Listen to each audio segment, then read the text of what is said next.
They say Shaolin monks in China can throw flying needles that pierce glass, pop balloons on the other side, and somehow the glass doesn't shatter. The Mythbusters suspected this was just a kid trick, so they set out to prove it. First, they made a throwing target to warm up and get their aim right. Kelly went first. She hit the target every time, but her needles only reached about 28 miles per hour. Grant and Tori followed. They hit the target too at roughly 38 and 47 miles per hour, respectively. So, could needles at those speeds actually penetrate glass? Next, they tested common 0.12-inch window glass. Kelly's throws kept bouncing back. Grant, faster than Kelly, actually got nicked by a ricocheting needle. Even Tori, the fastest of the three, couldn't punch through the glass, though he insisted that if the speed was high enough, it should be possible. Tori tracked down pro baseball pitcher Akin, a flamethrower who'd once struck out 14 batters and led his team to a 10-0 win. Tori, perhaps overconfident, challenged him. Tori's best pitch hit about 48 miles per hour, while Akin easily topped out at 92 miles per hour, almost twice Tori's speed. Could Akin, by hand, send a needle fast enough to pierce 0.12-inch glass? They tried repeatedly and the glass held. High-speed footage showed the fastest needle reached 105 miles per hour, but afterward the needle was bent. The team kept pushing. Only when Akin threw a needle at 114 miles per hour did the glass finally show a crack. So what about thinner glass? Would that let a needle pass through cleanly?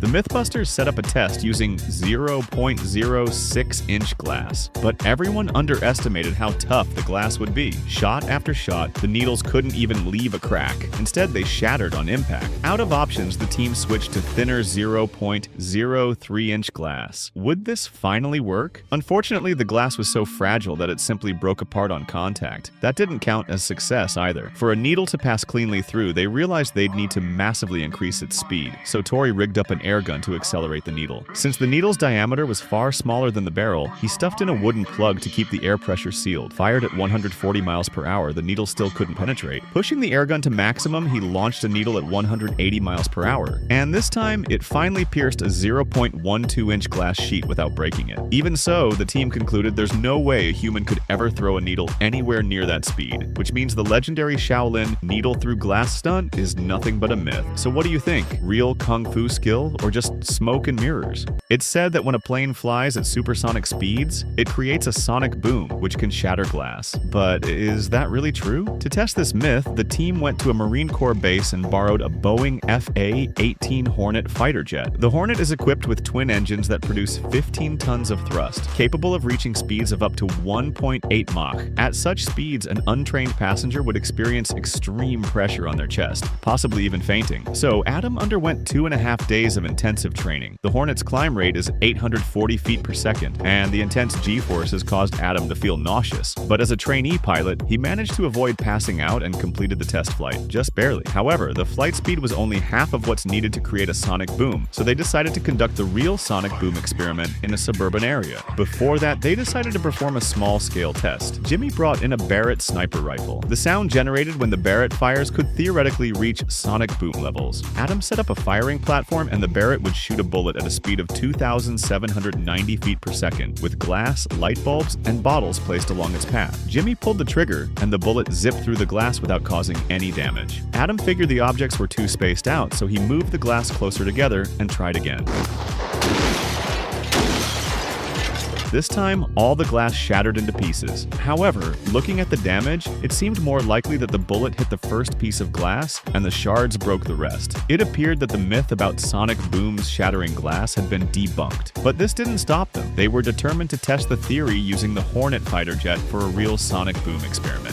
The team borrowed a Marine Corps fighter jet and set up an experimental site in a suburban area. Jimmy built a shelter at the test site, and the plan was to have the fighter jet fly back and forth overhead, gradually lowering its altitude. On the ground, they placed glassware and a small car. The pilot and Adam took control of the fighter jet and flew over the test point at 1.06 Mach, but Jimmy was left confused as the sound he heard was no louder than a regular plane flying over his house. The glass on the ground remained intact. However, the test wasn't over yet. The plane descended from 8,000 feet to 2,000 feet. As the jet passed directly above the test site, it accelerated to Mach 1.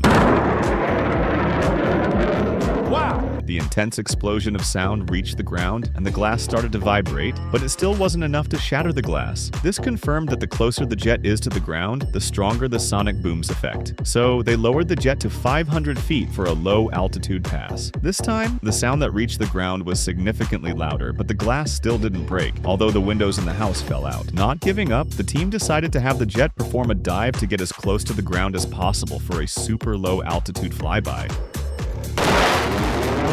Wow. This time, the jet created a powerful sonic boom, but the glassware on the ground remained intact. The rearview mirror of the car was shaken off, and while the glass in the house was shattered, the wooden cabin's joints also became deformed from the shock. In conclusion, while sonic booms can indeed shatter glass, the conditions for this to happen are very specific, so there's no need to worry about the dangers of sonic booms in everyday life. It's said that if you place a book inside a car door, the door will be able to stop a bullet barrage. Could it be that knowledge is power? To test this rumor, the Mythbusters went to an outdoor parking lot, randomly removed several car doors, and stuffed them with classic books from their collection. Each book was 3 inches thick. They then placed the doors at a shooting range 30 feet away and used various types of household firearms. The first test was with a common 9mm handgun. The bullet pierced the car door but didn't go through the books. It was stopped 2 inches into the door. Next, they tested a .357 Magnum revolver, which is more powerful. Despite its strength, it still didn't penetrate the books inside. The third test used a .45 caliber pistol. While this shot did cause the door to bulge, it still didn't go all the way through. So, Tori brought out a 12-gauge shotgun. This powerful shot blasted through the door and fragments flew everywhere. Though the large caliber shotgun was enough to pierce a book, they decided to try an M14 rifle, which fires bullets at a speed of 0.45 miles per second. As expected, the M14 easily pierced the car door. It seemed that only a book could stop a standard handgun bullet, so they stacked 10 books behind the door and shot it again with the M14. Remarkably, the bullet was stopped in the middle of the second book, meaning that just 2 books could stop the bullet. However, the weakest part of the car is its glass, so they placed books between a car window and fired the rifle again. This time, the bullet penetrated through 4.5 books, meaning the window would require at least 5 books to offer bulletproof protection. Finally, they decided to create a real bulletproof car using books and upgraded to a Barrett sniper rifle. Would the car be able to withstand this level of firepower? To create such a bulletproof car, the Mythbusters bought 400 books, but the weight of those 400 books exceeded a ton, which made the car impossible to start. So they removed all unnecessary items from the vehicle. Since no one volunteered to be the driver, Grant installed a remote wireless control system in the car. Even though the car was weighed down by 400 heavy books, he was still able to drive it at a slow speed of 13 miles per hour. To test whether bullets could penetrate the books, Grant used his treasured inflatable girlfriend, placing her in the driver's seat. Once everything was set up, Grant slowly drove the car forward while Kelly and Tori, armed with rifles, took shots from 330 feet away. After the car made it to a safe zone, they checked the interior. Fortunately, Grant's girlfriend was unharmed. The 400 books did indeed provide bulletproof protection, but they weren't done yet. Since the Mythbusters warehouse had many heavy-duty weapons, they equipped themselves with an M9 submachine gun and an M416 rifle, then fired on the car again. The outer layers of the books were torn apart by the bullets, but the passenger inside remained unscathed. From all of these tests, it was clear that the car could stop bullets from various common weapons. But, as expected, the Mythbusters didn't stop there. They brought out a Barrett sniper rifle. Kelly's first shot easily destroyed the car's remote control system, and her second shot effortlessly pierced through Grant's inflatable girlfriend. It turns out that while books can block ordinary bullets when faced with overwhelming firepower, even the most protected of people aren't safe. It's said that if an old, neglected water heater is left unchecked for too long, it could rocket through the roof and shoot into space. Is it really that dangerous? The water heater that almost every household owns? Typically, water heaters have 2 safety features, a temperature sensor switch and a pressure relief valve. When the water heats up, steam is generated, and if the pressure relief valve malfunctions, the pressure inside the water heater can rapidly build up, potentially leading to a violent explosion, or even sending it soaring into the sky. To test whether a water heater could actually explode, the Mythbusters team started with a small-scale experiment. They filled a 6-gallon water heater with water, removed the temperature sensor switch, and placed it inside an explosion-proof room. The idea was to test whether the heater would explode with only the pressure relief valve left intact. As the temperature increased, so did the pressure inside the water heater. Eventually, at 167 degrees Fahrenheit, 75 degrees Celsius, the pressure relief valve started to release steam steam, which mixed with scalding hot water and sprayed out from the valve. However, many people often mistake this for a simple leak and plug the valve, which can lead to an explosive accident. Next, they removed the pressure relief valve entirely and replaced it with a manual valve to prevent any accidents. For safety reasons, they decided to move the experiment to an Air Force base. After setting up a secure environment, they conducted the second round of testing. After heating for 20 minutes, the intense pressure caused the bottom of the water heater to rupture, but surprisingly, there was no explosion. The 6 gallons of water had transformed into 9,600 gallons of steam, enough to cause severe injuries. Despite the tremendous force, the water heater did not take off. To increase the chances of success, Adam decided to scale up the experiment. Would a 30-gallon water heater explode and take off into the sky? The Mythbusters team decided to use a 30-gallon water heater for an explosion experiment. They filled it with 24 gallons of water, which is the perfect ratio to generate maximum pressure from the water and steam. After disabling all the safety mechanisms, the two of them took cover in a safety shelter and started the power-up experiment. After 50 minutes of heating, a violent explosion startled them as the water heater shot up into the sky, disappearing into the clouds. When it finally fell, 40 seconds had passed. Calculations revealed that at the moment of the explosion, the 24 gallons of water released 24,000 gallons of steam, and the water heater had been propelled to a height of 500 feet. The force was so intense. Could it possibly break through the roof? To find out, they decided to build a house on the test site, fully adhering to local building standards. They then borrowed a brand new 52-gallon water heater, designed for a family of 4. Jimmy once again removed all the safety devices to simulate the effects of neglect over time. After placing the water heater in the middle of the house, the experiment began again. After a long wait, when the pressure reached 350 pounds per square inch, a loud bang echoed, and the house was torn apart. The water heater shot into the sky like a rocket. From the scale of the explosion, it was clear that a typical house couldn't withstand the force of a water heater explosion. The steam released reached a temperature of 437 degrees Fahrenheit, which would be fatal to humans. So, if your water heater is malfunctioning, make sure to get it repaired. It's said that there was an unlucky guy who, when shooting, misjudged the angle, causing the bullet to miss its target, and, after bouncing off 3 surfaces, hit him. But is this really possible in real life? To verify this claim, the Mythbusters decided to run an experiment. Adam brought in 3 steel plates and set them at 90-degree angles on the table. In the experiment, they planned to fire a handgun at the first steel plate at a 45-degree angle. Theoretically, the bullet would then ricochet off the first plate at a 90-degree angle, hit the second plate, and after 3 ricochets, land back at the shooting position. To calibrate the angles, they used mirrors and lasers for precise alignment. They also placed white paper on the surface of the steel plates to track the bullet's movement. Once the lead bullets were loaded into the handgun, they pulled the firing cord from outside the blast-proof room. However, after hitting the first steel plate, the bullet didn't ricochet at all. Instead, it shattered and scattered onto a nearby wooden board. Clearly, lead bullets didn't produce any ricochet effect. Next, they switched to full metal jacket bullets, where the projectile is entirely covered in copper. After Jim set up the new equipment, Adam pulled the trigger again. This time, the bullet didn't ricochet either, and the metal jacket completely shattered. To increase the hardness of the bullet, Adam used steel ball bearings, which are much harder than the steel plates. These were then loaded into the bullet casing. But would the ricochet happen now? Finally, when the bullet was fired, a dent appeared on the second steel plate, and the bullet even pierced the mannequin's finger. However, after calculating the bullet's velocity when it hit Jimmy, they found that it was only 105 feet per second, clearly not fast enough to be lethal. Adam concluded that the steel plates were too hard, causing the bullet to lose most of its energy with each ricochet. Perhaps softer lead plates could achieve the desired effect, and the copper-jacketed bullets were simply too hard, causing the bullet to shatter upon impact. What would the result be this time? The experiment continued. The Mythbusters decided to conduct a ricochet experiment using lead plates. However, before proceeding, they first needed to test the angle of the bullet's deflection. Once the testing setup was ready, they fired a shot at a lead plate. Although the bullet deflected at a 42-degree angle and pierced a nearby wooden board, the speed of the ricocheted bullet was only 170 feet per second, clearly not fast enough to cause any lethal damage. So, Jimmy decided to try cement bricks, as this material is soft enough for the bullet to embed in, and it's a common material in everyday life. To minimize energy loss during the ricochet, Adam adjusted the angle of impact to 22.5 degrees, hoping that this might produce a more effective result. When they fired the shot at the cement brick, the bullet not only penetrated the wooden board after ricocheting, but it also maintained a speed of 460 feet per second.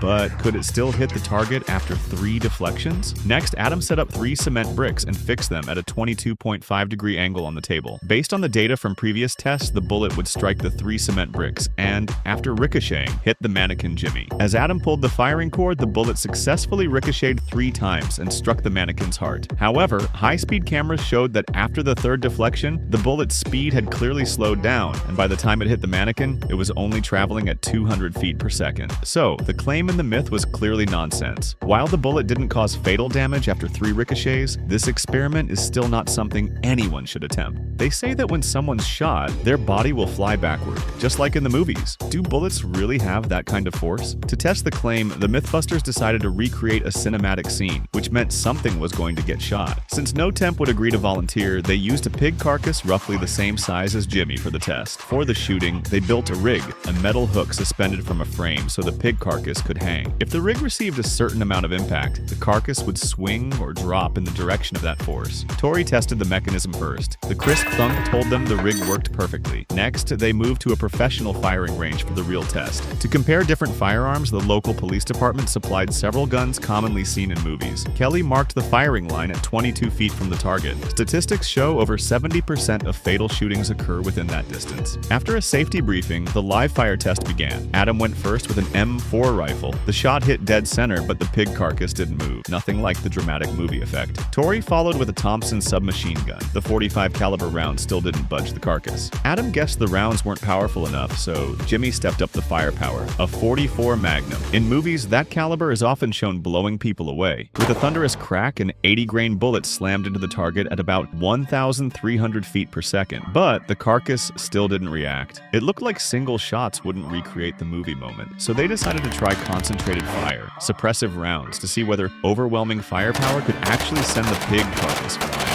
To improve their chances of success, they fired multiple guns of different calibers at the same time. After a burst of non-stop shooting, bullets rained down on the target, but the pig carcass still didn't fly backward the way it does on screen. Adam quickly spotted the problem. Most of the bullets passed straight through, which meant much of their energy was lost. So they switched tactics and brought in a shotgun. With a deafening blast, the pig carcass dropped instantly. Finally, some movement, but nothing close to the dramatic Hollywood effect. And when they checked the high-speed footage, it showed the carcass hadn't actually been knocked down. It just wobbled from the impact and slipped off the hook. Clearly, the pig test was a failure. Time for plan B. This time, they used a ballistic dummy. Before the test, Jimmy outfitted it with a bulletproof vest so it could absorb the full impact of the rounds. Maybe then it would actually fly backward. First up, the Magnum revolver. No reaction. Next, the MP5 submachine gun. Still nothing. Then the Thompson. Its rounds hit hard enough to jolt the vest upward, but the dummy didn't fall. Finally, they went big. A 12-gauge shotgun loaded with double slug rounds. That blast knocked the dummy down at last, but it still didn't fly backward. According to Newton's third law, every action has an equal and opposite reaction. So if a bullet could really send someone flying, the shooter should also be blown back the same distance. That could only happen with a gun so huge it's practically impossible to fire. Turns out, Hollywood's dramatic bullet fling scenes are pure movie magic. It's said that waves created by explosions can be surfed, and there's even footage online of someone using 7 pounds of explosives to kick up massive splashes. But can a blast-made wave really be fun to ride? To test whether this wild idea was actually possible, the Mythbusters decided to start small. Tori built a large wooden pool and filled it with water. Since they couldn't use real explosives on site, they planned to simulate the effect with dry ice bombs. He grabbed a bottle, filled it halfway with water, and dropped in chunks of dry ice before sealing the cap tight. As the dry ice reacted with the water, it rapidly released carbon dioxide. When the pressure reached its limit, the bottle exploded. But would this kind of blast create waves big enough to surf? In their first test, they tossed the bottle to the bottom of the pool. The explosion went off, but the water barely rippled. The blast's energy had been completely absorbed by the water above. Next, they tried detonating the bottle closer to the surface and at mid-depth. Too close to the surface, and much of the energy escaped into the air. But at mid-depth, the explosion created noticeably larger waves. For safety, they brought in a demolition expert who warned them that underwater explosions are far more dangerous than ones in the air. Since the human body has nearly the same density as water, the shockwaves would pass directly into the body, causing catastrophic injuries like massive lung hemorrhaging. To avoid risking human life, Grant built a surfing robot. Its 2 mechanical arms could mimic paddle. The question was, could explosion-driven waves actually push the dummy surfer forward? Next up, the team prepared for the real test, using 200 pounds of TNT. First, they moved their robot down to the lakeside for some paddle tests. To pinpoint the best spot for the explosives, the 3 of them boarded a survey boat. The scanners showed that the lake bed gradually rose from south to north, a shape that makes it easier for big waves to form. Once they locked in the blast zone, they called in a demolition expert. With his help, they dropped 50 pounds of TNT into 30 feet of water.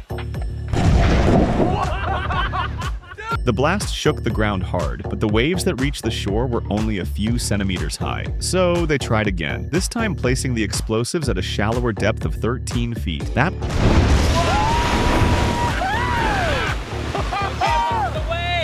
blast created a wave about 12 inches tall, but still nowhere near strong enough to push a surfboard forward. Determined to create a monster wave, the team went all in and dumped the remaining 200 pounds of TNT into the lake at once. The big question was, would this explosion finally generate a wave strong enough to surf? As Grant guided the robot toward the blast site, they triggered the detonation. This